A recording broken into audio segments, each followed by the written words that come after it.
from fatigue, doesn't it? And bashing down the door enough times and you're going to get through, aren't you? So for me, the Saints were good value for this win, and as I said, never looked in danger.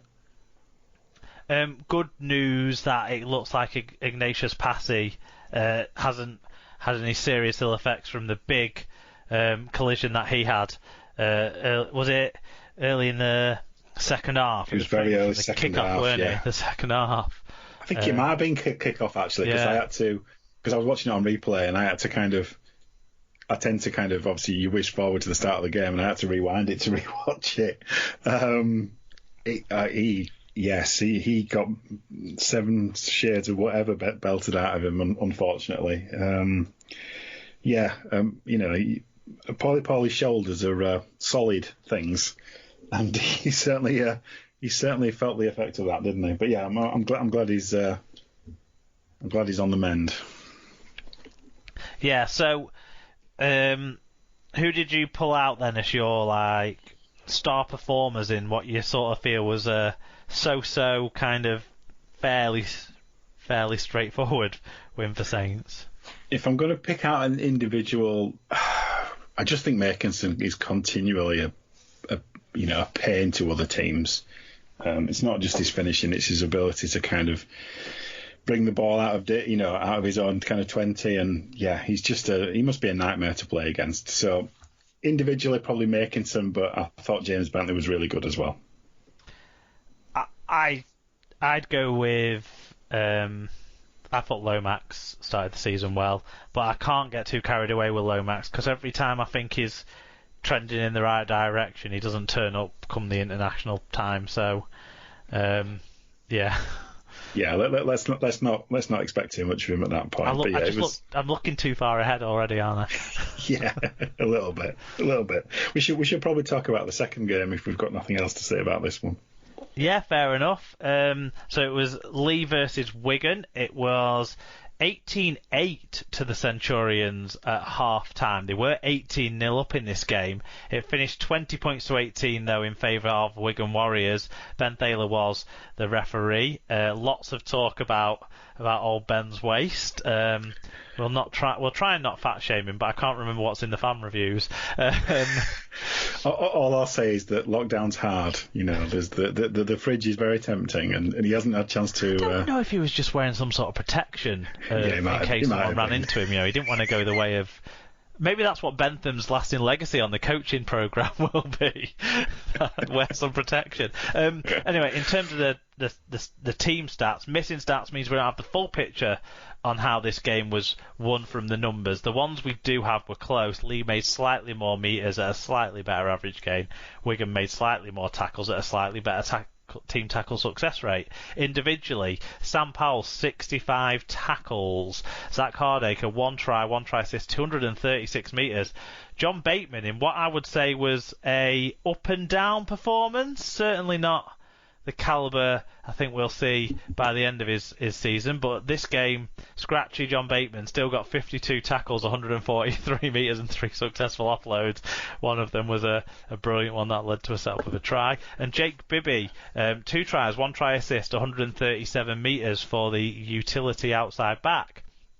For Lee Centurions, Matty Russell wanted to put on a bit of an effort back in Super League, 182 metres from him, most of that scooting. I would suggest he really worked hard. Ben Helliwell, 1 try and a brilliant try that was, 43 tackles and 172 metres for the Scottish second rower, and Adam Sidlow 139 metres and Matty G 50 tackles. So on to the fan views. Macca says a really, really good game. Both teams have it give it their all. Wigan took a while to get going, and Lee should have won when Mellor dropped the ball. He could have easily scored, but anyway, I really enjoyed it.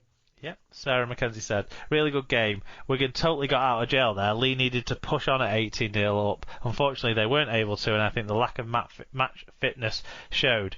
Smithies showed he's still dirty.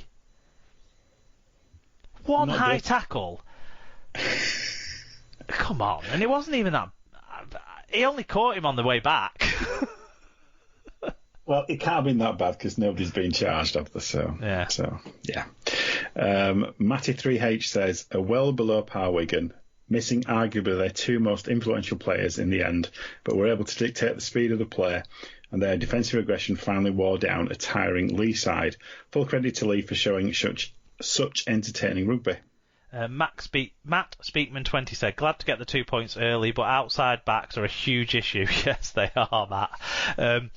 Hardacre, Smith, Lulai, Powell is a very functional spine, and the sooner we get some more of our flair back, the better. Harry Smith going down the Manfredi route of post-match interviews. Yes, he fucking did. Go on, Harry, lad. I never watched post game interviews, but I heard he dropped the odd bomb. So there you go. Ian Gatwood said, two sides looking. It was after 10 o'clock. Who gives a shit, really? You know what you're signing up to. Yeah, exactly. You get skies, full of adrenaline, fucking buzzing. Yeah, it's bound to happen. We should be adults, after 10 o'clock. So Ian Gatwood said, two sides looking rusty, to say the least, providing the best game out of the two. Suspect a Mike Bassett type half-time team talk did the trick, but neither side could really complain if they lost. Lee look a half-decent side and will upset teams this year. Yep. At League Chandler, Alex from Scotland said, Lee got off to such a start I thought the teams were wearing the wrong shirts.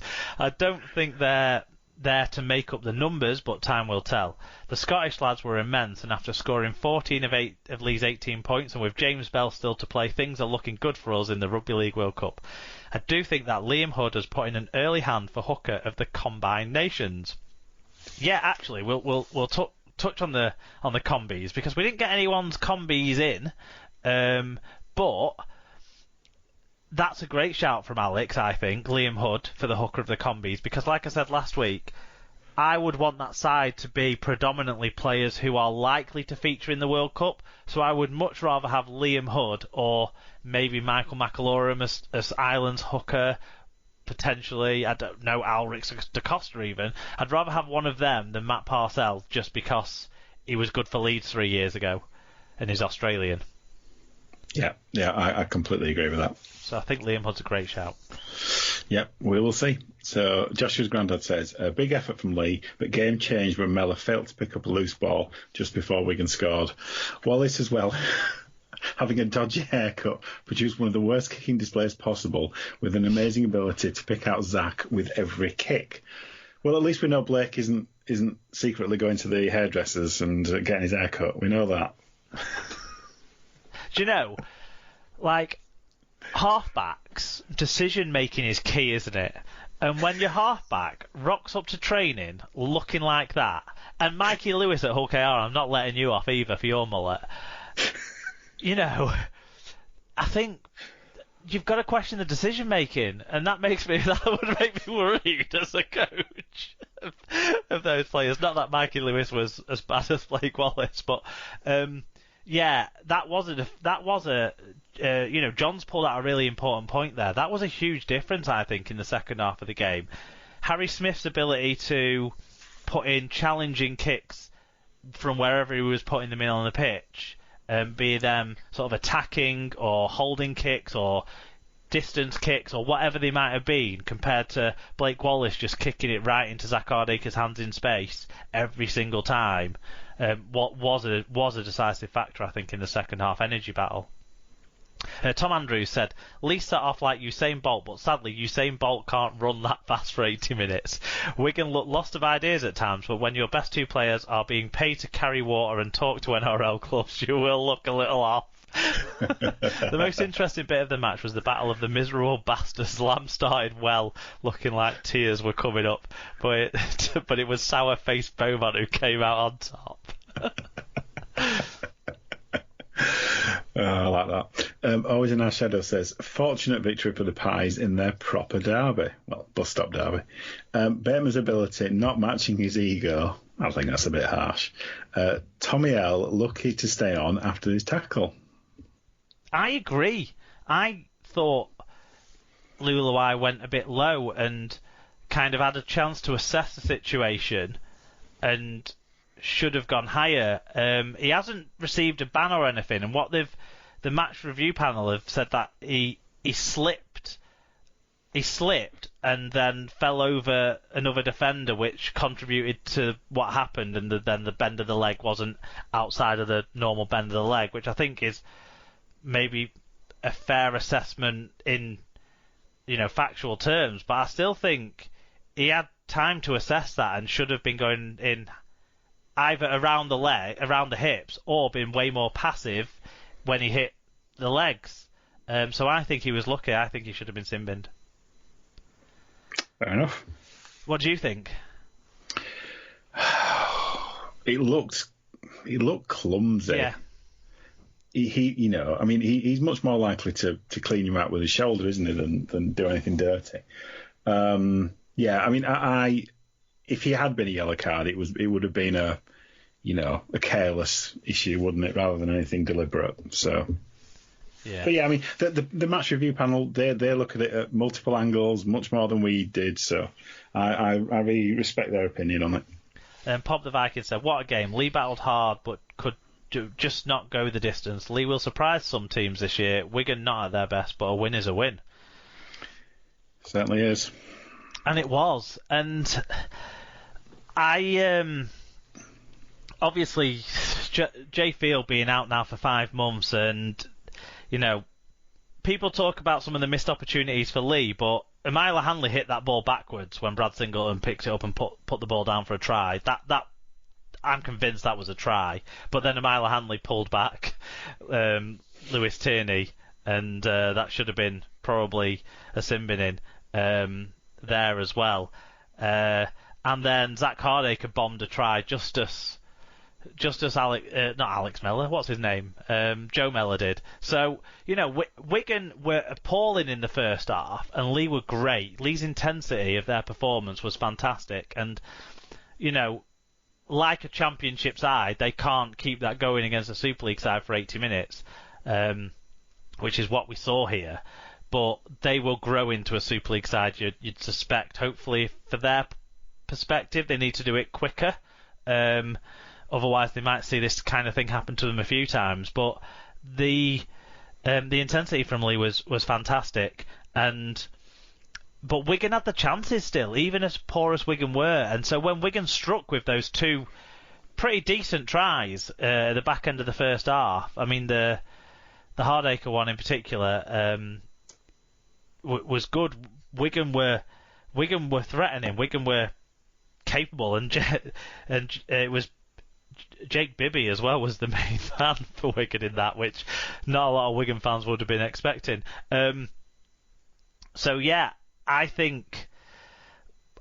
don't think it was a shock that Wigan won it in the end after that point in the game. If Joe Mellor had picked up that ball, if he'd have found the supporting runner or something, then they would have had probably an unassailable lead. But similarly, if Singleton's try had been given, if Zach Hardacre had taken Powell's kick, then they never would have had a lead to be unassailable with. So I think it was probably slightly more in the balance than people remember it, but Lee were fantastic.